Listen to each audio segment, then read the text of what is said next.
जय हिंद। आप सभी का फिर से स्वागत है फॉर क्रिएटिव स्टडीज के एक नए एपिसोड में। जैसा कि अभी हम लोग खान सर के जो मंथली मैगजीन्स आती है, करंट अफेयर्स का मंथली मैगजीन्स, हम लोग उनको एनालिसिस कर रहे हैं, उनको डिस्कस कर रहे हैं। जैसे कि अभी हम लोग इसमें पॉलिटी को देख रहे हैं, पॉलिटी एंड गवर्नेंस को देख रहे हैं। इससे पहले हम लोग बिहार स्पेशल को कंप्लीट कर चुके हैं, तो अभी हम लोग पॉलिटी एंड गवर्नेंस को देख रहे हैं। और पॉलिटी एंड गवर्नेंस के भी एक दो सेशन हो चुकी है और ये नेक्स्ट सेशन में देखने वाले हैं। इसमें आज के सेशन में जो इंपॉर्टेंट आर्टिकल्स रहने वाली है, और आज के सेशन का पहला आर्टिकल रहेगा जम्मू कश्मीर का पुनर्गठन यानी कि संशोधन एवं आरक्षण अधिनियमों का क्रियान्वयन, है ना। जम्मू कश्मीर का पुनर्गठन यानी कि इसमें संशोधन किया गया है और इसके साथ साथ इसमें आरक्षण का भी प्रावधान दिया गया है, इसमें क्रियान्वयन किया गया है। तो इसकी वजह से ये चर्चा में है और आप सभी कहीं ना कहीं इसके बारे में सुने ही होंगे और इसके बारे में जानते होंगे, इसलिए चर्चा में भी है और इसको हम लोग समझते हैं। तो क्या कहा जाता है कि 26 दिसंबर 2023 को जम्मू कश्मीर का पुनर्गठन और जम्मू कश्मीर में आरक्षण अधिनियम लागू हो गया है। यानी कि 26 दिसंबर 2023 से क्या हुआ है, एक तो जम्मू कश्मीर का पुनर्गठन हो गया है, इसके साथ साथ यहाँ जो है ना आरक्षण की सुविधाएं उपलब्ध हो गई है, आरक्षण का नियम लागू हो चुकी है। जिस तरह से बाकी अदर स्टेट में लागू है, उसी प्रकार जम्मू कश्मीर में भी आरक्षण की सुविधाएं उपलब्ध है। और किस प्रकार किसको मिला जाएगा उसको समझते हैं। कहा जाता है इन अधिनियमों का उद्देश्य विधानसभा में अनुसूचित जनजातियों हो गया और पाकिस्तान से विस्थापित लोगों और जम्मू कश्मीर में आए प्रवासियों के प्रतिनिधित्व की आपका गारंटी देता है और इनके राजनीतिक अधिकारों की रक्षा करना और उनकी सामाजिक और आर्थिक स्थिति को बेहतर बनाना। यानी कि इसका ये उद्देश्य था कि जो भी अनुसूचित जनजाति के लोग हैं और इसके साथ साथ जो पाकिस्तान से पुनर्स्थापित कर लिया गया, मतलब पाकिस्तान से आ गए हैं, और इसमें जितने भी लोग होंगे उसको तो एक तो सबसे पहली बात गारंटी दिया जाएगा और इसके साथ साथ जो यहाँ के राजनीतिक अधिकारों की रक्षा भी करेगा। जिस तरह से राजनीतिक अधिकार की तरह से उसको रक्षा किया जा सकता है, जिस तरह से हम लोग जो भारतीय निवासी हैं जिस तरह से उनका रक्षा किया जाता है, उसी प्रकार उनका भी रक्षा किया जाएगा, आरक्षण दिया जाएगा। ओके, उसी प्रकार उनकी सामाजिक और आर्थिक स्थिति को बेहतर बनाना है, यही एक उद्देश्य है। इसमें संशोधन करने का मुख्य उद्देश्य यही था। इसको जो जिस समाज में एक तो ढलना है, ढलने के साथ साथ इसमें जो जिस तरह से हम और आप विकास कर रहे हैं, आर्थिक विकास हो या सामाजिक विकास हो, उसी प्रकार वे भी इसमें शामिल होंगे। उनका भी यही है, सामाजिक और आर्थिक विकास के तौर पर वो भी प्रोग्रेस करे, विकास करे। ओके, तो इसका यही उद्देश्य है, इसीलिए ये चर्चा में है। उसका नेक्स्ट पॉइंट में हम लोग देखें तो कहा जाता है कि अधिनियम से संबंधित कुछ प्रावधान के बारे में हम लोग समझते हैं कि इस अधिनियम में क्या क्या प्रावधान किया गया था, है ना। तो इसमें पहला पॉइंट में क्या कहा जाता है, केंद्र शासित प्रदेश जम्मू कश्मीर की विधानसभा के लिए एक महिला सहित कश्मीरी प्रवासी समुदाय के 2 सदस्यों, पाकिस्तान के कब्जे वाले कश्मीर यानी कि पीओके से विस्थापित व्यक्तियों के एक सदस्य को नामित किया जाना है। देखिए इसका प्रावधान क्या है, एक तो ये जम्मू कश्मीर केंद्र शासित प्रदेश बन गया है और इसमें जो विधानसभा के लिए जो है एक महिला सदस्य जो कश्मीरी ही हैं, जो कश्मीर के निवासी हैं, उनको ये प्रवासी समुदाय का 2 सदस्य के तौर पर इसमें शामिल किया गया है। और उसमें से आपका जैसे पाकिस्तान के कब्जे वाले कश्मीर यानी कि पीओके, जो कश्मीर पाकिस्तान बोलता है ना, ये मेरा है ना, तो वही है पीओके से स्थापित, और इसमें जो है नामित किया जाएगा। तो ये आपका ये प्रावधान दिया गया पहला। उसके नेक्स्ट पॉइंट में कहा जाता है इसके अलावा क्या कहा जाता है, जम्मू और कश्मीर आरक्षण यानी संशोधन अधिनियम 2023 प्रभावी हुआ। यानी कि इसके अलावा जो है क्या हुआ है, जम्मू कश्मीर में जो आरक्षण की सुविधाएं उपलब्ध करवाई गई थी उसमें भी ये काफी प्रभावी हुआ, ये प्रावधान प्रभावी हुआ। और इसमें जैसे कि जम्मू और कश्मीर आरक्षण अधिनियम 2004 की कमजोर और वंचित वर्गों यानी कि सामाजिक जातियों की परिभाषा को बदलकर अन्य पिछड़ा वर्ग यानी कि ओबीसी में किया गया है। तो इसमें आपको क्या समझना है, जैसे आपके ऑब्जेक्टिव टाइप के एग्जाम में ऐसे सवाल बनाए जा सकते हैं कि अभी रिसेंटली जो जम्मू कश्मीर में अधिनियम बनाया गया है, आरक्षण दिया गया है, उसमें जो है एक आरक्षण था 2004 का, जो है कश्मीर आरक्षण अधिनियम 2004, उसका कमजोर और वंचित वर्गों को जैसे सामाजिक जातियों का जो ना इसका परिभाषा को बदल दिया है। और परिभाषा को जो बदला है उसमें नाम क्या रखा गया है, तो उसका नाम रखा गया अन्य पिछड़ा वर्ग यानी कि ओबीसी। जिस तरह से हम लोग अदर स्टेट में है ना ओबीसी का प्रावधान, उसी प्रकार उसमें भी ओबीसी का प्रावधान इसमें शामिल किया गया है। तो ये कहीं ना कहीं इंपॉर्टेंट होगा आप सभी के लिए, तो इसको आप ध्यान रखेंगे। और कहा जाता है कि इस कानून का उद्देश्य समुदायों के एक बड़े वर्ग को आरक्षण का लाभ प्रदान करना और जम्मू कश्मीर के सामाजिक शैक्षिक रूप से पिछड़ा वर्ग आयोग यानी कि SEBCC ने संशोधन की सिफारिश की।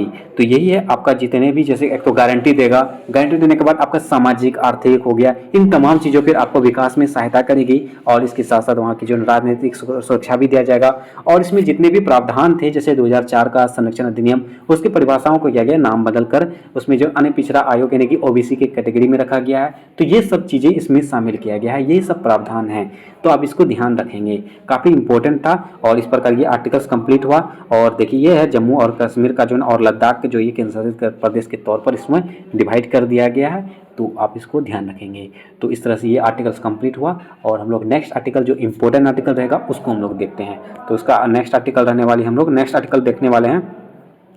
नेक्स्ट आर्टिकल हम लोग देखने वाले हैं ये भारतमाला परियोजना, ये काफ़ी इंपॉर्टेंट रहेगा, है ना। इसको हम लोग देखते हैं, ये काफ़ी इंपॉर्टेंट होगी, तो इसको आप ध्यान से सुनिए। क्या कहा जाता है भारतमाला परियोजना, आखिर ये क्या है इसके बारे में समझिए।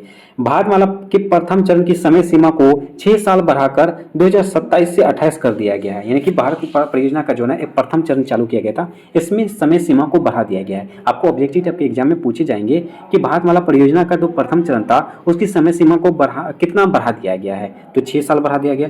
कब तक बढ़ा दिया गया है, 2027 से 28 तक कब बढ़ा दिया गया है, ये आप ध्यान रखेंगे। उसके प्रकार नेक्स्ट में कहा जाता है भारतमाला परियोजना सड़क और राजमार्ग अवसंरचना के लिए एक प्रमुख कार्यक्रम है, जिसे देश में सड़क नेटवर्क में सुधार के लिए सड़क परिवहन और राजमार्ग मंत्रालय के अंतर्गत शुरू किया गया था। इसमें ये आपका भारतमाला परियोजना का मुख्य उद्देश्य यही था कि इसमें जो जितनी भी सड़क हैं राजमार्ग हैं इसको एक दूसरे के साथ जोड़ना है। इसमें एक प्रमुख कार्यक्रम के तौर पर इसमें शामिल किया गया है और इसमें जितनी भी देश के सड़क हैं, सड़क नेटवर्क हो गया, इसमें सुधार किया जाएगा, है ना। सड़क परिवहन में इसमें एक जगह से दूसरी जगह का जो है एक साथ जोड़ना होता है, तो उसका बाद उसमें जितनी भी प्रक्रियाएं होंगी उसमें विकास किया जाएगा। और ये सारी के सारी जो है ना ये किसके अंतर्गत आएंगे, सड़क परिवहन और राजमार्ग मंत्रालय के अंतर्गत ये सब चीज़ें आएंगी। आपको ये भी ध्यान रखना, मैं हर सेशन में जैसे कि इसके बारे में हाईलाइट करता हूँ कि आपको पूछे जाएंगे किस मंत्रालय के अंतर्गत क्या आते हैं। आपका प्रीवियस रिव्यू क्वेश्चन में आप देखोगे तो इस तरह से सवाल बनाए जाते हैं करेंट अफेयर्स में, तो आप इसको ध्यान रखेंगे। ओके, तो चलिए अब नेक्स्ट पॉइंट में आपका कहा जाता है सरकार से बजटीय सहायता के अलावा योजना का बजट पेट्रोल डीजल पर लगाए गए उपकर और टोल बूथों में माध्यम से एकत्र कर द्वारा प्रतिबंधित किया जाता है। यानी कि ये जब जितने सड़क परिवहन होता है यानी कि राजमार्ग होता है, इसमें जितने भी कार्य किए जाते हैं वो सब सारे के सारे टैक्स कहाँ से आते हैं, कहाँ से कलेक्ट किए जाते हैं। आप देखोगे जैसे कि आपका एक तो संसदीय के तौर पर बजट जो सरकार जो बजट पेश करती है, जैसे अभी रेलेवेंट परिवहन मतलब कि सरकार बजट पेश करती है ना, तो इसमें आपका बांट दिया जाता है कि इसमें आप इतना आप कार्य करोगे, इतना इन्वेस्ट करने वाले हो, है ना। आप अभी रिसेंटली जो बजट आया तो उसमें आप समझ सकते हैं, तो उसमें भी इसके साथ साथ जो है ना योजना का बजट, इसमें जो योजना का अगर सड़क परिवहन एक प्रकार का योजना है ना, अगर योजना तो बनाएंगे तो क्या सिर्फ बजट से ही होगा, मतलब इसके लिए एक अलग से बजट बनाना होगा जिसको हम लोग योजना बजट के तौर पर हम लोग समझते हैं, जानते हैं,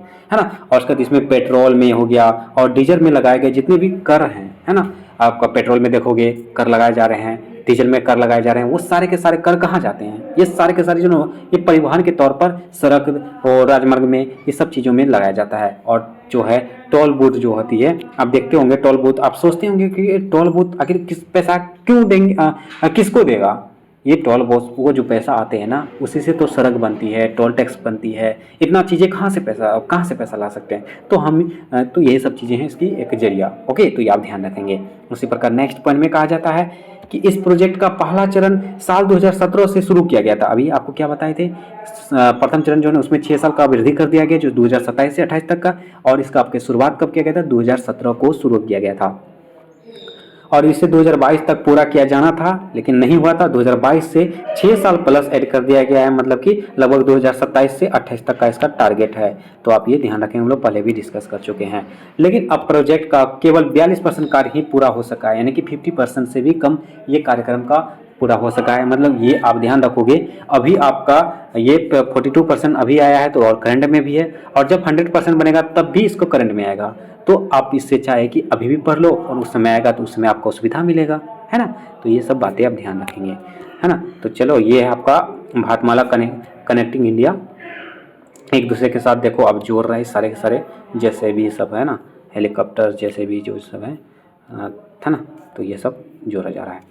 तो इसका क्या उद्देश्य है इस भारतमाला परियोजना का, इसके बारे में समझते हैं। इसमें क्या कहा जाता है, बुनियादी ढांचे की गंभीर कमियों को दूर कर देश भर में यात्रियों और माल ढुलाई की आवाजाही में सुधार करना। यानी कि इसमें बुनियादी ढांचे के जो गंभीर कमियां हैं, जितने भी कमी हैं उसको दूर करेंगे। सबसे पहली बात, आप पढ़ाई क्या करते हो, पढ़ाई करने के दरमियान क्या होता है कि यार मैं अपनी कमियों को दूर करूंगा, मैं अच्छा करूंगा, है ना। एफसीएस को फॉलो करूंगा, 4 क्रेडिट को शेयर करूंगा, दोस्तों के पास बताऊंगा, है ना। तो वो सब कमियां आप कर सकते हो, कमियां को दूर कर सकते हो। उसका देश भर में यात्रियों और माल ढुलाई की आवाजाही सुधार करा जाएगा, यानी कि देश विदेश के साथ जो हम लोग व्यापारिक तौर पर या सड़क परिवहन के तौर पर जैसे भी हो उसमें बढ़ावा करेंगे। इसके अलावा भारत के उत्तर पूर्वी राज्यों में कनेक्टिविटी जोड़ने में सुधार करना, यानी कि भारत के उत्तर पूर्वी, जैसे कि उत्तर पूर्वी जैसे यहाँ पे अब है ना, यहाँ से उसके यहाँ तक उत्तर पूर्वी है ना, ऐसे अब जैसे मान के चलो, तो ये सब क्षेत्रों में इसको कनेक्टिविटी जोड़ेंगे। तो ये सब इसका एक मुख्य उद्देश्य है। और गलियारों की दक्षता बढ़ाने के लिए मल्टी मॉडल लॉजिस्टिक्स पार्क का निर्माण करना, ये भी एक उद्देश्य है, ठीक है। उसी प्रकार आप लोग नेक्स्ट पॉइंट में देखते हैं। नेक्स्ट पॉइंट में क्या कहा जाता है, भारतमाला परियोजना की क्या विशेषताएं हैं। अगर परियोजना चलाएंगे तो आखिर उसका उद्देश्य पता होना चाहिए और इसकी क्या विशेषताएं हैं, हाँ। तो उसमें इसके बारे में समझते हैं, विशेषताएं के बारे में कहा जाता है देश के हर कोने में सड़कों की गुणवत्ता में सुधार करना, यानी कि देश में जितने भी सड़क हैं उसकी गुणवत्ता में सुधार करना होगा।